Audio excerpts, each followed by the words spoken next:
Welcome to episode 10 of the Pacey Performance Podcast. Today I talk with Head of Athletic Performance at the Western Force, Lecturer in Strength and Conditioning at Edith Cowan University and Co-Editor of High Performance Training for Sports, David Joyce.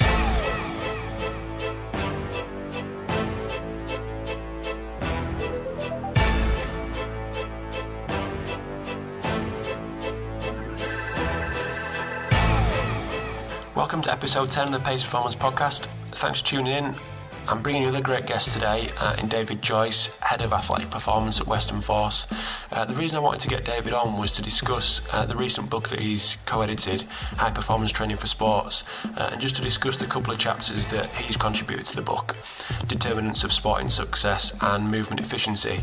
But before we get onto the interview with David, just like to remind people, and I'll keep going on about it, but keep spreading the good word of the podcast, bringing some great guests. I'm in the process of trying to improve things and bring better sound quality and whatnot after a little bit of feedback I've been getting. So anything on Twitter, spreading the good word would be great.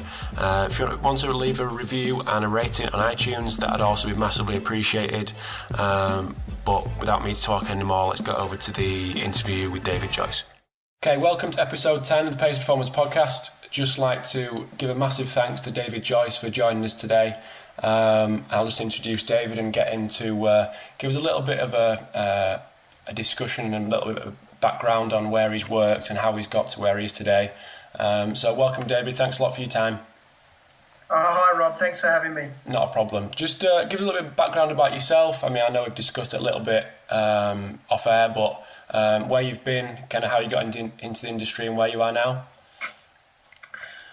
Right, so my background is both as a sports physiotherapist and sports scientist strength coach, and I realised that I played Australian rules football and then retired from that and then was working in Australia, but I wanted to see the land of my dad, and he's from Hull, so I went across to the UK and was working in London for a club called Saracens in the rugby union. And then went to work with the English Institute of Sport in Manchester, and that led me to work with Team GB for the 2008 Olympics in Beijing, which was a terrific experience. So I was working with a lot of different sports, but my main focus for the actual games themselves was with Taekwondo. Following that, I was lucky enough to get asked to work with a club called Blackburn Rovers in the Premiership back when Big Sam was managing them.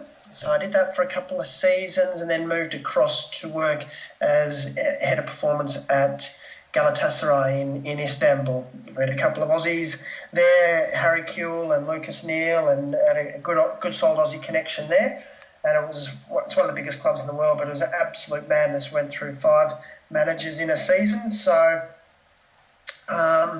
it was a bit too unstable for us there, so we moved back to the UK and just from there was asked to go and work with Team China. So I was based in Beijing, but across just about every sport that the Chinese Olympic Committee had. So I was there for a while leading up to and including London Games. And then, as I was saying to you earlier, I thought I'd better go and support my girlfriend and spend some time with her and let her career flourish. And she's in a similar sort of industry to you and I, and she was working with the British Winter Olympic team leading up to Sochi, but then I got an opportunity to help run the program at Western Force in Super Rugby back in Perth. So I came back. So I've, in addition to that, I lecture at the Edith Cowan University in Perth and the Masters of Strength and Conditioning, and I've done a lot of work in the Masters of Sports Physiotherapy degree at the University of Bath in England. So I'm privileged to work in those sorts of areas as well. So that's me in a nutshell. No, that's really interesting, a very wide spectrum of experiences. But just from my point of view, obviously my background in football, what was it like working under Big Sam?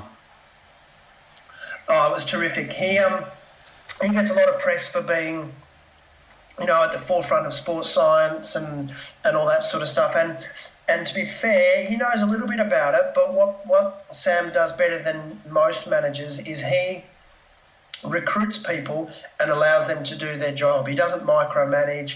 He just trusts that if I'm going to pull someone out of training, or if I'm going to give someone extras in training, or if I am going to say that they need to lift heavier weights just before a match or whatever it might be, not that I would necessarily do that, but he trusts his team that he employs. So that's what you want from a manager, is to set the culture and develop the team around him, and then to trust the team that he has got. So, I think he's outstanding in that regard. I mean, just move on a little bit to the book that you co-edited, High Performance Training for Sports.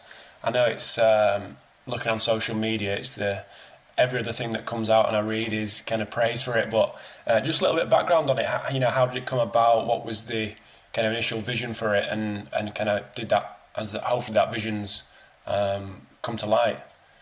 Oh, thanks. Yeah,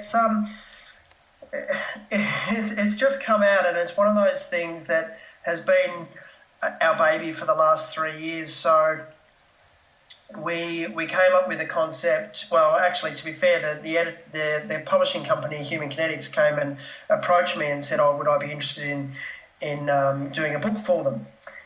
And I guess my background as both from sports medicine and sports science, strength and conditioning, appealed to them. And I did it with one of my really good mates, Dan Lewandon, who works with the England rugby team.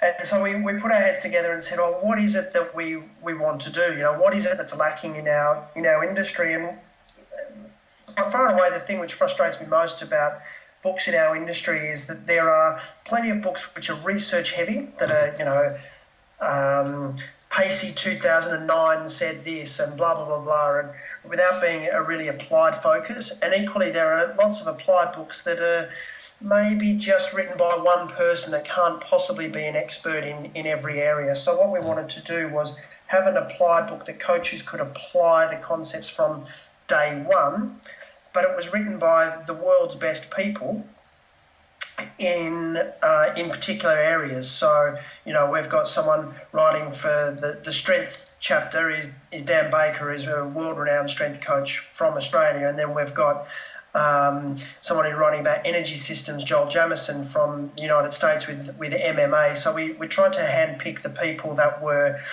the absolute top of their field, but could communicate what they did in this sort of format. So I often talk about how it's essentially what we wanted to create was the world's best conference in written form. So that was kind of it, really, and then we just sort of banged it into shape over a number of years, and it's finally seen the light of day, which it's a really humbling project to be involved with. And one side effect that I didn't realise would happen, Rob, was it was great for me that you get to meet Franz Bosch and work with him closely on these sorts of things, and Craig Ranson and all these awesome people in our industry.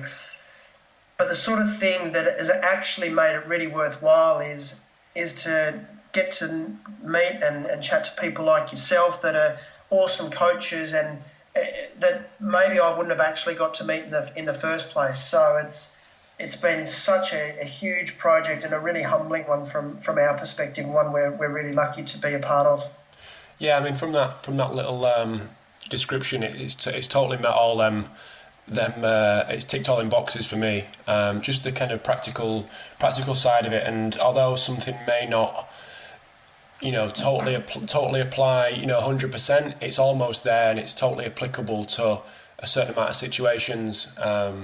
Specifically, I can't remember which chapter I recommended to someone on Twitter, but it was going to be totally applicable to kind of any given situation. So I think it's absolutely brilliant, and highly recommend it. Oh, great! Listen, I really appreciate that, mate, because essentially we've written it for coaches like you, like the people who work with athletes day in, day out, but also like technical coaches as well, like strength, not just strength and conditioning coaches, but like a lot of track and field coaches have email me and message me on Twitter to say that they really like it, and netball coaches and swimming coaches and all that sort of stuff, but also athletes, the really well-educated athletes that want to build their own programs and to have a really informed opinion on their own training, that they seem to be enjoying it as well. So the fact that guys like yourself are saying nice things about it, Rob, that really does make the project all worthwhile. Yeah, I mean, it's not bogged down in. You don't get bogged down in the kind of. There is obviously the science behind it, but you don't get bogged down and think, this is kind of over my head. I'm gonna have to read this 6 times before I actually get it. Which is obviously great.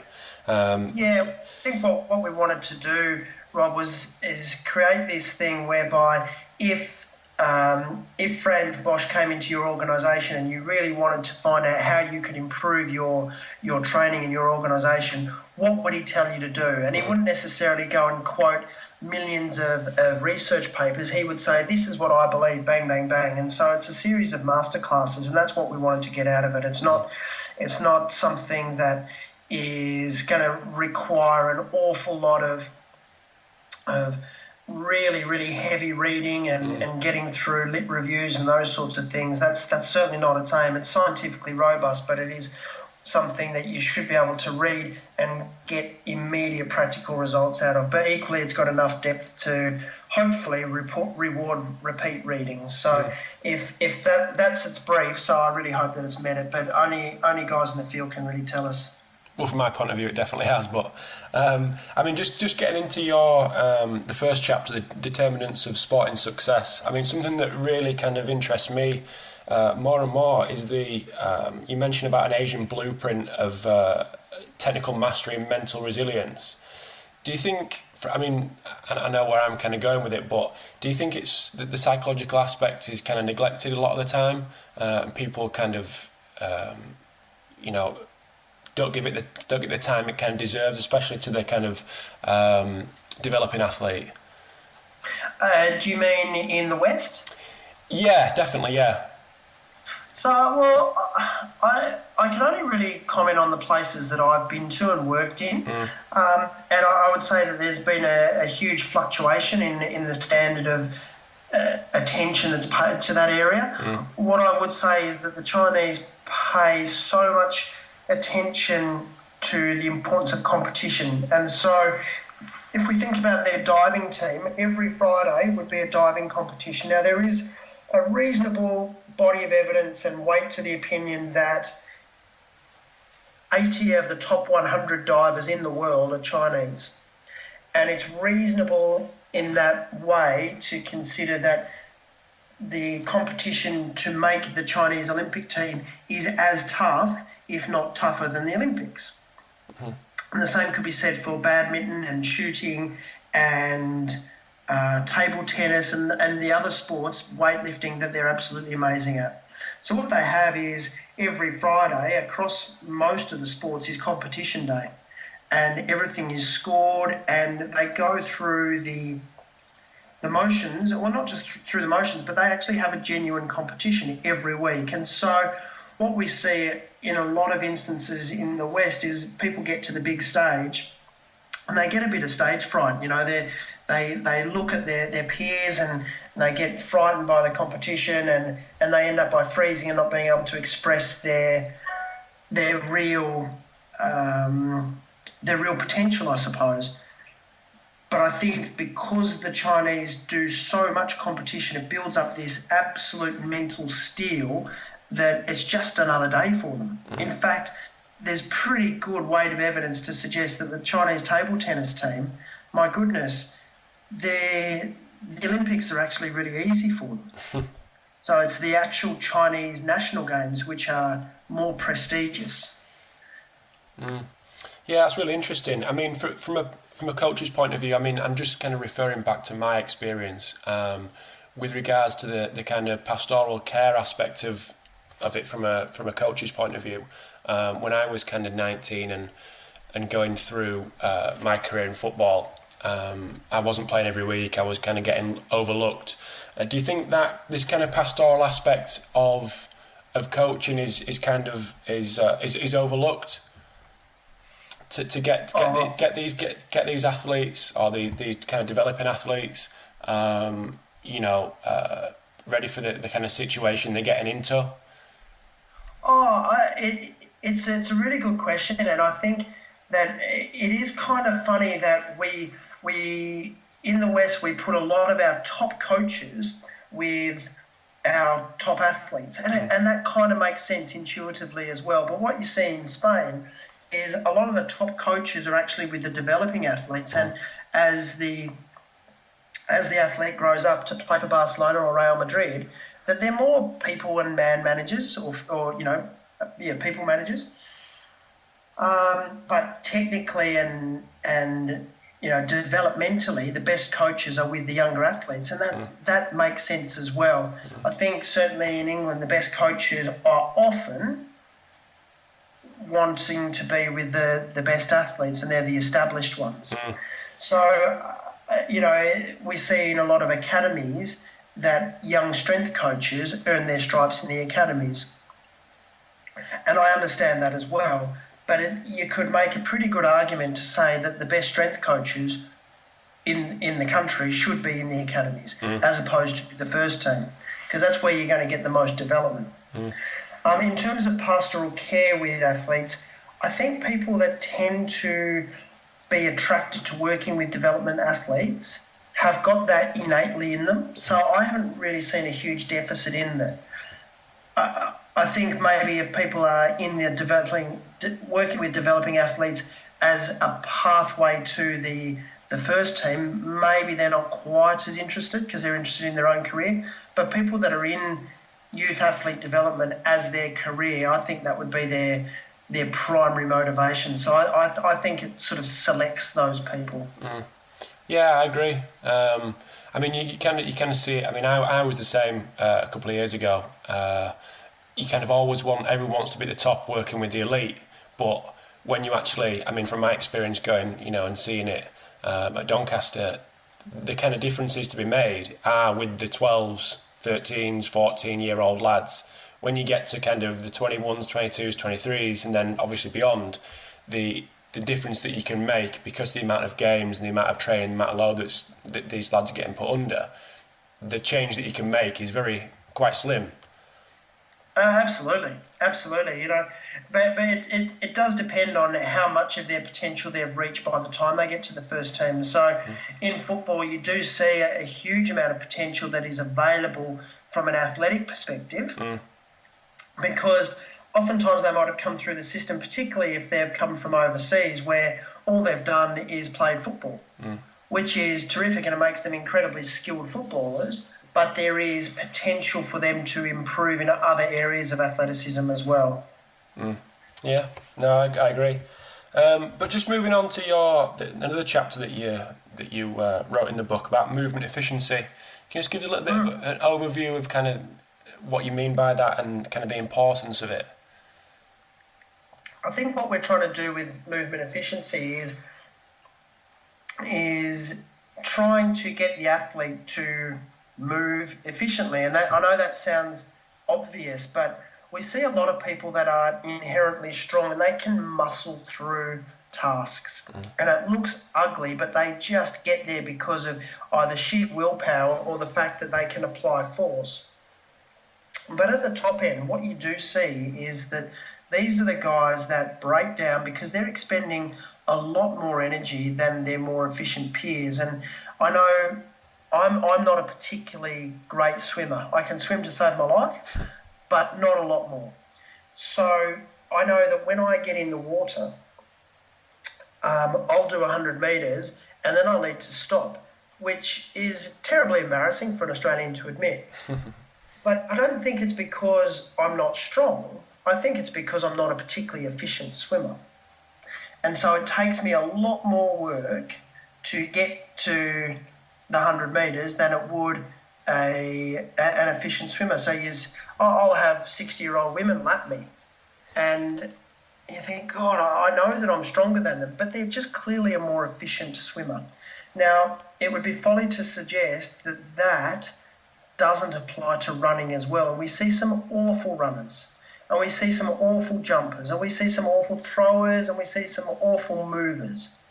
So what we need to be able to identify is what it is that are the cornerstones of movement efficiency, and that's kind of what we've tried to establish in that chapter. And I did that with a really good friend and a mentor of mine, Craig Ranson, who has worked with the Jamaican athletics team. He works with the Welsh rugby team at the moment and with at University of Wales. And he's a super brain on this sort of aspect. And we talked about this for a long time. What we wanted to do was just get our thoughts on paper about what it is to be an efficient mover, how you plug leaks so that you actually are able to express more of your talent without decay over the length of competition. Mm-hmm. I mean, so obviously before you kind of fix the problem, you've got to find out what the problem is. So how would you go about assessing that? Obviously for team sports and looking at running. Well, a bit of it will depend on the sport, as you say. But if you're looking at running, there are a number of things that you want to specifically highlight, and we sort of go through this quite a bit in the book, and it's about how you place your foot when you're running, and that's a really obvious one, and that's a key one. So if you're an overstrider and you're placing your foot too far out in front, essentially you're using it as a brake, and it takes a while for you to get over that brake before you can use it as an accelerator. So a lot of the drills that we give, just even the simple A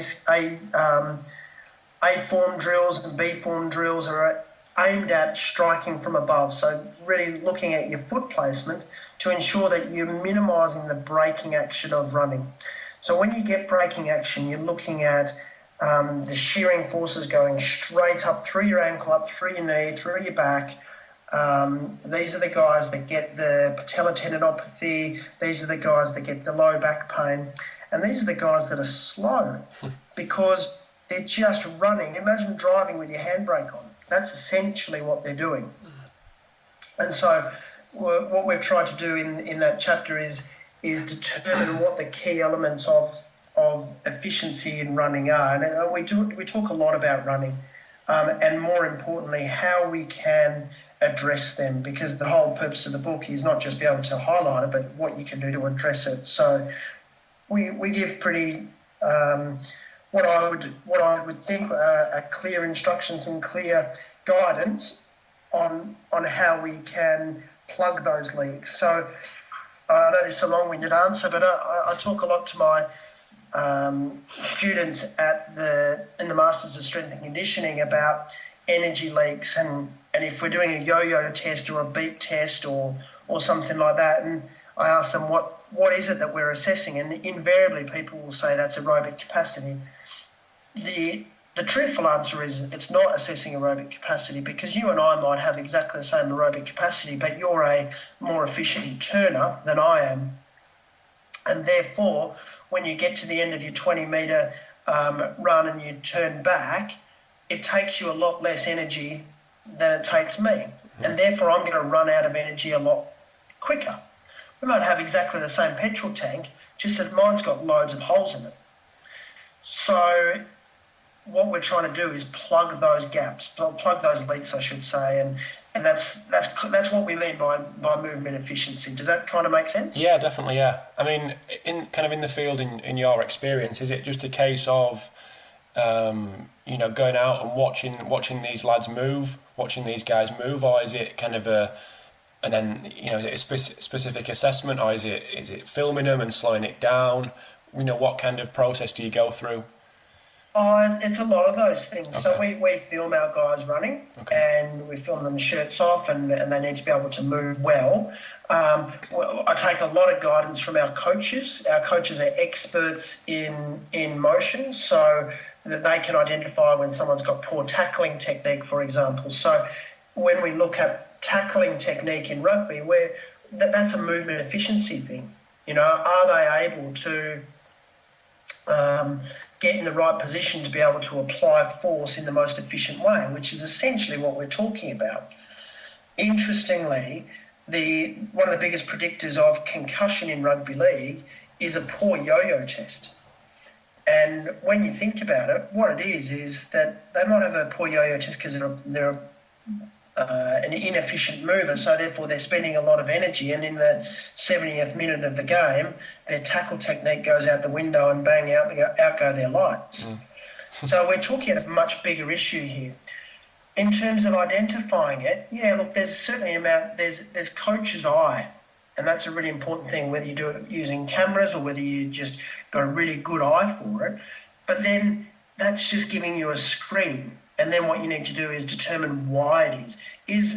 Is their turning technique really poor because they've got restricted ankle mobility? In which case you need to drill down and actually have a look at the ankle and why their ankle is dodgy. Is it because they've got a articular cartilage problem, or is it they've just got a tight calf? So there's no one cure or one magic assessment, but there are key things that you use to screen, and then you drill down and look at them systematically, and that's where you need the entire team rather than just one person. You need the entire team to look at it and go, well, I think this, I think that, and then test it with established tools. So when it comes to kind of fixing these leaks, is it a case of grouping these? You'll find obviously trends that in rugby league certain things become an issue, or football certain things become an issue. Grouping these guys together and going through these in the warm-up, or how do you kind of move on from that to actually implement them exercises or them systems to relieve that? Yeah, really good question. So it will depend on what it is, but essentially with us at Western Force, we've got a period of time which we call robustness time. And it's a concept that I've introduced wherever I've gone, because I think it's just so critical, and I really like the word robust. So they've got this time where they work on their individual correctives. So it might be that their hip internal rotation range is restricted, and so they need to work on their glute range of motion, or it might be that they do some hip distraction modes, or it might be the fact that, you know what, their structure's okay, it's just that the way they move is not good. So I talk about hardware versus software. Their hardware might be great, their software might be really poor.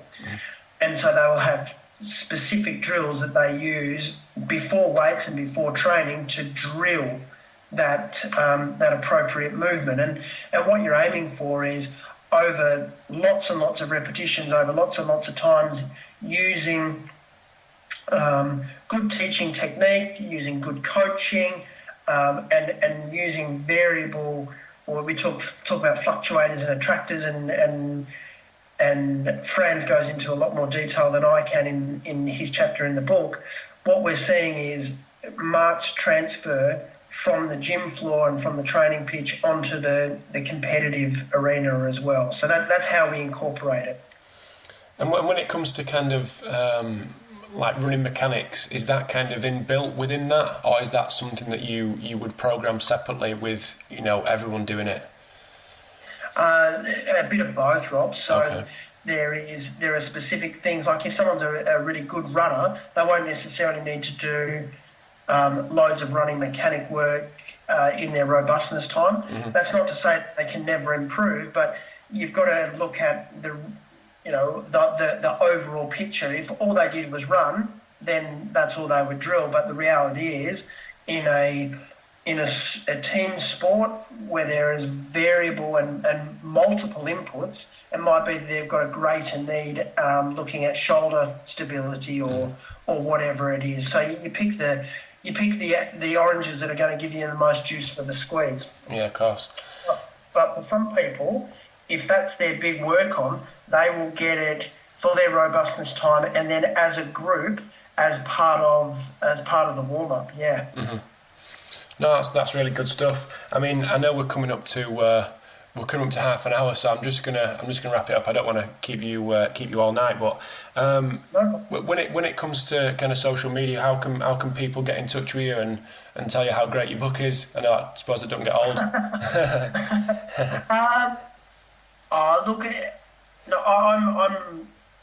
I'm really happy if people send me a tweet. Like my Twitter handle is @DavidGJoyce. We've got a Facebook group, which is it's High Performance Training for Sports Group, and that's got a collection of well over 600 coaches at the moment, and that will grow and grow and grow and grow and grow of coaches that are just not only networking for a relationship perspective, but also putting problems on there, and other coaches are solving. So I'm finding that a lot of people are emailing me individually and going, what do you think about this? What do you think about that? And I can have an answer for it, but the reality is, I reckon that having a community of 600 extra coaches to answer those sorts of questions is way more valuable than just my little brain and my two eyes. So, I really encourage people to find that group, and by all means, I love it when people put a picture of the book up on Twitter and the like, and Amazon reviews are really helpful for us and all that sort of stuff. We've worked really hard to get this priced at £15 or 30 Australian dollars and 22 American dollars and all that sort of stuff, which is pretty incredible value for the content. We've done that deliberately so that every coach in the world would have access to it. So hopefully that's people do find it useful and ultimately improve their athletes through using some of the content in it. That's what we're after. Yeah, I think. Well, I didn't know about the Facebook group, but I think that's a really good idea. Definitely a good idea. So I'll just wrap it up, and I'll say, thanks very much again for taking your time, because I know you obviously got plenty going on by the sounds of it. Thanks a lot again, and I will speak to you soon, David. It's a real pleasure. Thanks for having me, Rob. Thanks, mate. See you later. Cheers. Bye. Okay, guys, thanks for tuning in to episode 10 of the Pace Performance Podcast. We've got plenty of great guests coming up over the next couple of weeks. So if you want to keep up to date with what's going on in the podcast and who's coming on and whatnot, you can keep in touch on Twitter and follow me at Pacey Perform, or on Facebook at Pacey Performance.